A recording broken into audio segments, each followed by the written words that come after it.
Jai Hind, everyone. Welcome in our online classes from Sri Ram Public School, Basti. So today we will discuss photoelectric effect. That is very important and interesting topic, and it is given by H. Hertz, name of scientist, in 1887. So what is photoelectric effect? So by this name, you can understand what is photo. Photo is related to light. Electric means it is related to current or electron, and it is effect. So it is an experiment where you will understand that how light perform its effect in electricity, in production of electricity. So it was an experiment where electron or electric current were ejected. Ejected means किसी चीज़ का कहीं से निकलना होता है. Okay, so metal से electron ejected होंगे. Eject होने का मतलब होता है वहाँ से फ्री होकर निकल कर फ्रीली मूव करेंगे.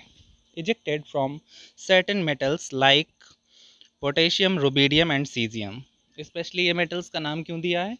Because they are soft metals जो आसानी से इलेक्ट्रॉन को लूज़ करते हैं. ओके, यानी कि जितना ज़्यादा मेटालिक बिहेवियर होगा किसी में, वो उतनी आसानी से इलेक्ट्रॉन को लूज़ करता है. इसको हम इलेक्ट्रो पॉजिटिव कैरेक्टर भी बोलते हैं. यानी कि ये ज़्यादा मेटालिक कैरेक्टर शो कर रहा है, या हम कहेंगे इलेक्ट्रो पॉजिटिव कैरेक्टर बिहेव कर रहा है ज़्यादा, यानी कि ये आसानी से अपने इलेक्ट्रॉन को लूज़ करते हैं. On exposure to a beam of light as shown, जैसे कि इस डायग्राम में आपने देख रहे हैं कि यहाँ पर लाइट पड़ रही है मेटल सरफेस पर, और ऐसा मेटल हो जो आसानी से इलेक्ट्रॉन इजेक्ट करता हो. तो यहाँ से इलेक्ट्रॉन का इजेक्ट होना, ये प्रोसेस जो कहलाता है, ये फिनोमेना जो कहलाता है, वो क्या है? Photo electric effect. और जब इलेक्ट्रॉन यहाँ से निकलेगा तो ये डिटेक्टर पे डिटेक्ट होगा, यानी ऐसी चीज़ जो रिसीव करती है इलेक्ट्रॉन को, और रिसीव करने के बाद यहाँ पर एमीटर लगा, यानी यहाँ से करंट फ्लो होगा. तो आप यहाँ पर ऑब्जर्व कर सकते हैं कि यहाँ पर ये सर्किट कंप्लीट हो रहा है. यहाँ पर बैटरी भी है. Okay, the result observed in this experiment were, कौन कौन से इन एक्सपेरिमेंट से ऑब्जर्वेशन कौन कौन से मिले थे? तो उसमें 3 ऑब्जर्वेशंस हैं. बहुत इंपॉर्टेंट पॉइंट्स हैं ये, इनको ध्यान से देखिए. The electrons are rejected from the metal surface as soon as the beam of light strike the surface. यानी कि जैसे ही लाइट उस मेटल सरफेस पे स्ट्राइक करती, यानी टकराती है, तो उसमें कोई टाइम गैप नहीं होता, उसमें कोई टाइम नहीं लगता उस इलेक्ट्रॉन को उस सरफेस से निकलने में. जैसे ही लाइट उस सरफेस पे टकराएगी, तुरंत ही इलेक्ट्रॉन इजेक्ट होगा. बट उसमें शर्त क्या है? कि वो जो लाइट पड़ रही है उसकी एनर्जी इतनी होनी चाहिए कि वो उस मेटल सरफेस से इलेक्ट्रॉन को फ्री कर सके. ओके, तो हम उसके बारे में आगे बात करेंगे. तो अभी यहाँ पर आपको ये पॉइंट याद रखना है कि जैसे ही मेटल सरफेस पे लाइट टकराती है, तुरंत ही इलेक्ट्रॉन इजेक्ट होता है. और स्ट्राइक करने में और इलेक्ट्रॉन के इजेक्ट होने में बीच में कोई टाइम गैप नहीं होता. There is no time lag between the striking of light beam and ejection of electron from the metal surface. Okay, second one, the number of electron ejected is proportional to the intensity or brightness of light. यानी जितनी ज़्यादा electron निकलेंगे, इसका मतलब कि वो light क्या है? उतनी ज़्यादा ब्राइट लाइट होती है. ये एक्सपेरिमेंट में देखा गया कि जितनी ज़्यादा ब्राइट लाइट वहाँ पर स्ट्राइक करेगी, पड़ेगी उस मेटल सरफेस पे, उतने ज़्यादा नंबर ऑफ इलेक्ट्रॉन्स इजेक्टेड होते हैं वहाँ पे. Third one, for each metal there is a characteristic minimum frequency, that is nu naught. Okay, new not का मतलब क्या है? That is threshold frequency. यानी यहाँ पर आप पहले समझ लीजिए कि ये होता क्या है. जब मेटल सरफेस पे लाइट पड़ेगी तो वो इलेक्ट्रॉन लूज़ करेगा, यानी इलेक्ट्रॉन इजेक्ट होंगे वहाँ से. तो कितनी एनर्जी चाहिए उसके लिए? तो डिफरेंट डिफरेंट मेटल्स के लिए वो क्या है, उसकी वैल्यू अलग अलग होती है कि कितनी एनर्जी चाहिए. जिस टाइप का मेटल होगा उसकी उतनी ही एनर्जी होगी. यानी ज़्यादा आसानी से लूज़ करता होगा तो कम एनर्जी चाहिए. थोड़ा ज़्यादा एनर्जी अगर वो एब्जॉर्ब करके करता है तो यानी कि उसके लिए ज़्यादा एनर्जी चाहिए. तो किसी में कम, किसी में ज़्यादा एनर्जी की ज़रूरत पड़ेगी इलेक्ट्रॉन को इजेक्ट कराने के लिए. तो ये कह रहे हैं कि एक पर्टिकुलर टाइप के मेटल के लिए एनर्जी फिक्स होती है कि वो कितनी एनर्जी एब्जॉर्ब करके तभी इलेक्ट्रॉन इजेक्ट करता है, उसको हम बोलते हैं, उसका कैरेक्टरिस्टिक होता है जैसे मेटल का, वैसे हम बोलते हैं उसकी थ्रेशोल्ड फ्रीक्वेंसी, यानी कितनी फ्रीक्वेंसी की लाइट पड़ने पर वो इलेक्ट्रॉन इजेक्ट करता है, उसे हम बोलते हैं threshold frequency of that particular metal, that is new not, below which photo electric effect is not observe, यानी कि जितनी एनर्जी चाहिए अगर उससे कम एनर्जी की लाइट स्ट्राइक करेगी तो वहाँ पर इलेक्ट्रॉन इजेक्ट नहीं होगा। At a frequency new is greater than new not, new is greater than new not, देखिए यहाँ पर लिखा हुआ है, यानी कि जो न्यू नॉट क्या है, ये थ्रेशोल्ड फ्रीक्वेंसी है, और जो फ्रीक्वेंसी की लाइट वहाँ पड़ रही है वो हमेशा क्या होनी चाहिए, ग्रेटर होनी चाहिए, उससे ज़्यादा होनी चाहिए। जैसे कि सपोज़ यहाँ पर एनर्जी 5 किलो जूल की ज़रूरत पड़ती है, तो वो 5.1 या 5.2 या 5.5 ऐसे होनी चाहिए हमेशा एनर्जी, ओके, 5 से above. At at a frequency nu is greater than nu naught, the ejected electron came out with certain kinetic energy। अब देखें, अब कह रहे हैं कि जब इलेक्ट्रॉन इजेक्ट हो जाता है एक बार तो उसे भी एनर्जी चाहिए, यानी मूव करने के लिए। जब वो इलेक्ट्रॉन इजेक्ट हो गया, अब वो वहाँ सरफेस से निकलने के बाद आगे की तरफ जब मूव करेगा तो उसकी जो काइनेटिक एनर्जी होगी वो भी डिपेंड करती है कि जो फ्रीक्वेंसी की लाइट पड़ रही है उस पर इलेक्ट्रॉन को इजेक्ट कराने के बाद जितनी एनर्जी यूज़ हो चुकी है इजेक्ट कराने में, उसके बाद जो एनर्जी बची है वो उस इलेक्ट्रॉन को मिल जाएगी, और वो उसी काइनेटिक एनर्जी के साथ, उसी एक्स्ट्रा एनर्जी के साथ वो मूव करके आगे की तरफ बढ़ता है। उसको हम काइनेटिक एनर्जी ऑफ इलेक्ट्रॉन बोलते हैं। The kinetic energy of these electron increases with the increase of frequency of the light used, यानी जितनी ज़्यादा फ्रीक्वेंसी की लाइट अब आप यूज़ करेंगे उतना ज़्यादा काइनेटिक एनर्जी उस इलेक्ट्रॉन में मिलेगी।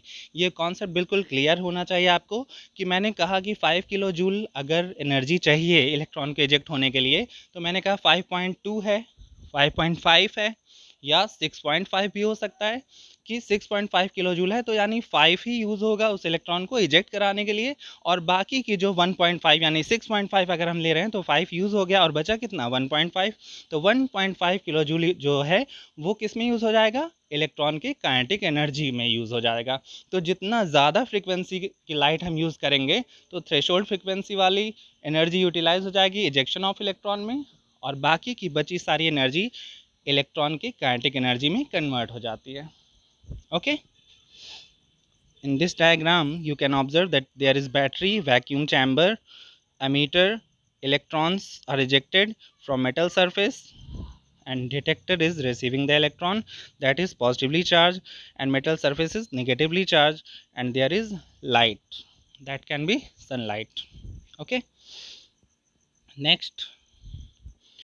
ओके अब आप यहाँ देख सकते हैं कि यहाँ पर मेटल है और W0 लिखा है। W0 बोलते हैं वर्क फंक्शन। वर्क फंक्शन का मतलब वही है कि किस पर्टिकुलर मेटल को कितनी एनर्जी चाहिए। ओके, यहाँ पर इलेक्ट्रॉन वोल्ट में दिया हुआ है, ये वर्क फंक्शन W0 बोलते हैं वर्क फंक्शन, यानी कि कितनी एनर्जी चाहिए इलेक्ट्रॉन को इजेक्ट कराने के लिए, और यहाँ यूनिट है उसकी इलेक्ट्रॉन वोल्ट। तो वर्क फंक्शन के लिए इलेक्ट्रॉन वोल्ट दिए हुए हैं, लिथियम के लिए, सोडियम के लिए, पोटेशियम के लिए ये है, मैग्नीशियम के लिए 3.7, कॉपर 4.8 एंड सिल्वर 4.3, यानी ये इंक्रीजिंग ऑर्डर में नहीं है। ठीक है, आप देख सकते हैं कि लिथियम में 2.4 है, सोडियम में 2.3 है। तो इसको आपको ऐसे ही एक आइडिया लेना है। ठीक है, इसको याद नहीं करना है कि आपसे ये पूछा जाएगा, बट आपको एक आइडिया लेना है कि कौन आसानी से इलेक्ट्रॉन लूज़ कर रहा है और कौन थोड़ा ज़्यादा एनर्जी लेके इलेक्ट्रॉन लूज़ करता है। जैसे यहाँ आप जानते हैं लिथियम, सोडियम, पोटेशियम में आप जानते हैं कि मेटालिक कैरेक्टर क्या होता है, बढ़ता है। जैसे कि ये एक ही ग्रुप के हैं, hydrogen, lithium, sodium, potassium first group member हैं पीरियोडिक टेबल में, जिन्हें हम एल्कली मेटल्स बोलते हैं। तो hydrogen, lithium, sodium, potassium, rubidium, caesium, ऐसे जब हम ऊपर से डाउनवर्ड यानी मूव करते हैं टॉप टू बॉटम, तो साइज़ इंक्रीज़ होता है, और साइज़ इंक्रीज़ होने के साथ साथ उनका इलेक्ट्रोपॉजिटिव कैरेक्टर भी इंक्रीज़ होता है और मेटालिक बिहेवियर भी इंक्रीज़ होता है। ये आप जानते हैं पहले से। तो यहाँ हम देख सकते हैं कि पोटेशियम में सबसे कम एनर्जी लग रही है इलेक्ट्रॉन को इजेक्ट कराने के लिए 2.25। ओके, क्योंकि ये सबसे आसानी से इलेक्ट्रॉन लूज़ करता है। Okay, the energy content of the beam of light depends on the brightness of the light. ठीक है, यानी जितनी ज़्यादा आपको लगता है कि ब्राइट लाइट होगी उतनी ज़्यादा एनर्जी उसमें होगी। ये कॉन्सेप्ट आपके माइंड में ऑटोमेटिकली डेवलप है कि जितनी ज़्यादा ब्राइट लाइट होगी उतनी ज़्यादा उसकी एनर्जी होगी। बट यहाँ पर एक कॉन्सेप्ट दिया हुआ देखिए, the number of electron ejected does depend on the brightness of light, the kinetic energy of the ejected electron does not. यानी कि ये ज़रूरी नहीं है कि ब्राइटनेस ऑफ लाइट अगर ज़्यादा है किसी की तो उसमें एनर्जी भी उसकी ज़्यादा हो, ये वैरी कर सकता है। जैसे कि एक एग्जांपल से इसको एक्सप्लेन किया गया है, रेड लाइट, देखिए रेड लाइट की फ्रीक्वेंसी कितनी है 4.3 टू 4.6, ये रेंज दी हुई है, into 10 to power 14 hertz red light की फ्रीक्वेंसी है। ऑफ एनी ब्राइटनेस यानी इंटेंस लाइट है, ये ब्राइटनेस ज़्यादा है, may shine on a piece of potassium metal, potassium metal लिया गया है और उस पर एक रेड लाइट पड़ रही है, रेड लाइट स्ट्राइक करती है, कितनी फ्रिक्वेंसी है उसकी 4.3 से 4.6 into 10 to power 14 hertz for hours, यानी कई घंटों तक वो कंटिन्यूसली स्ट्राइक कर रही है light, but no photo electrons are ejected, but वहाँ पर कोई इलेक्ट्रॉन इजेक्ट नहीं होता। But as soon as even a very weak yellow light, ठीक है, यानी इंटेंसिटी में कह रहे हैं, वेरी वीक येलो लाइट जिसकी फ्रीक्वेंसी क्या है ज़्यादा है, देखिए उससे वहाँ 4.3 से 4.6 था, यहाँ 5.1 से 5.2 है, इंटू 10 टू पावर 14 हर्ट्ज। इसके कंपैरिजन में, रेड लाइट के कंपैरिजन में इस वीक येलो लाइट की फ्रीक्वेंसी हाई है, तो फ्रीक्वेंसी ज़्यादा होगी भले ही उसकी ब्राइटनेस कम हो। Okay, so shines on the potassium metal, the photo electric effect observe, यहाँ पर फोटो इलेक्ट्रिक इफेक्ट को ऑब्जर्व किया गया कि यहाँ पर इलेक्ट्रॉन इजेक्ट होना स्टार्ट हो गए। The threshold frequency nu not for potassium metal is 5 into 10 to power 14 hertz, ठीक है, ये हर्ट्ज में दिया हुआ है कि अगर इसकी वैल्यू देखिए 5 इंटू 10 टू पावर 14 है तो 5.1 और 5.2 के बीच में अगर होगी यानी 5 से अबव है तो यहाँ पर फोटो इलेक्ट्रिक इफेक्ट ऑब्जर्व किया गया, और अगर वो 5 से कम है यानी 4.3 टू 4.6 था तो वहाँ पर ऑब्जर्व नहीं किया गया, जबकि वो रेड लाइट ज़्यादा इंटेंस लग रही थी। तो यहाँ कॉन्सेप्ट क्या है कि फ्रीक्वेंसी मैच करनी चाहिए, यानी फ्रीक्वेंसी हायर होनी चाहिए उसकी थ्रेशोल्ड फ्रीक्वेंसी से, तभी फोटो इलेक्ट्रॉन्स इजेक्ट होते हैं। Greater the energy possessed by the photon, greater will be transfer of electron to the electron and greater the energy of the ejected electron। यानी कि अगर फ्रीक्वेंसी हाई होगी तो वहाँ पर एनर्जी उसकी ज़्यादा होगी और इलेक्ट्रॉन इजेक्ट हो जाएंगे, और जितनी ज़्यादा एनर्जी की लाइट पड़ेगी उस पर उसकी काइनेटिक एनर्जी जो इलेक्ट्रॉन की होगी वो भी हाई हो जाएगी।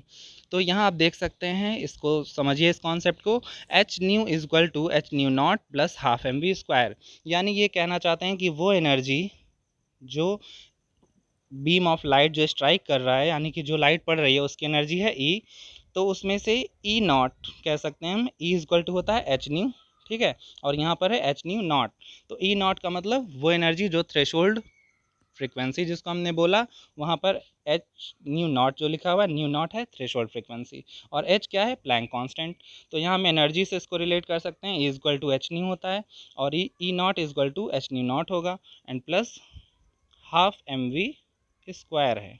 हाफ एम वी स्क्वायर का मतलब वहाँ पर हम काइनेटिक एनर्जी भी लिख सकते हैं।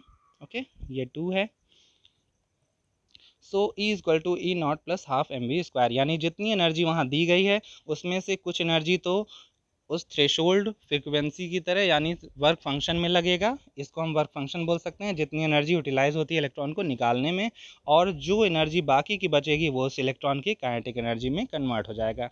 यानी कि आप सपोज मान लें ऐसे कि यहाँ पर 10 एनर्जी हमने दी है तो उसमें से 4 अगर यूज़ होती है इलेक्ट्रॉन को इजेक्ट कराने में तो बाकी 6 किस में कन्वर्ट हो जाएगा, उसकी काइनेटिक एनर्जी में, तो ये टोटल होता है। तो इस फार्मूले को याद रखिएगा, very important formula, H nu is equal to H nu not plus half M V square. इसी फार्मूले को आप ऐसे भी लिख सकते हैं, अगर हम इसे ऐसे लिखें H nu minus H nu not, यानी एच न्यू नॉट टर्म को इधर हम ले आएँ इक्वल के, तो ये हो जाएगा, और एच को कॉमन ले लें तो H nu minus nu not is equal to half M V square, ऐसे भी लिखा होता है। So don't get confuse in that. Okay, अगर ऐसा लिखा हो तो कन्फ्यूज मत होइएगा, इस टर्म को आप इधर ले आएंगे इक्वल के और एच कॉमन लेके न्यू माइनस न्यू नॉट हो जाएगा is equal to half M V square. तो इस पे बेस्ड न्यूमेरिकल्स भी आते हैं जिसके बारे में हम आगे क्लास में डिस्कस करेंगे। तो ये कॉन्सेप्ट आपको पसंद आया होगा आई थिंक, और ये मेरा फेवरेट टॉपिक है, मुझे भी बहुत अच्छा लगता था जब मैं पढ़ता था, या आगे भी मैंने पढ़ा है इसको और डिटेल में। तो आपको भी ये इंटरेस्टिंग लगा होगा, इसको बहुत अच्छे से याद करिएगा और इसको कॉपी में लिखिएगा और डायग्राम भी बना लीजिएगा कॉपी में। और कोई भी डाउट हो तो प्लीज़ पूछिएगा इसके बारे में। Okay, thank you.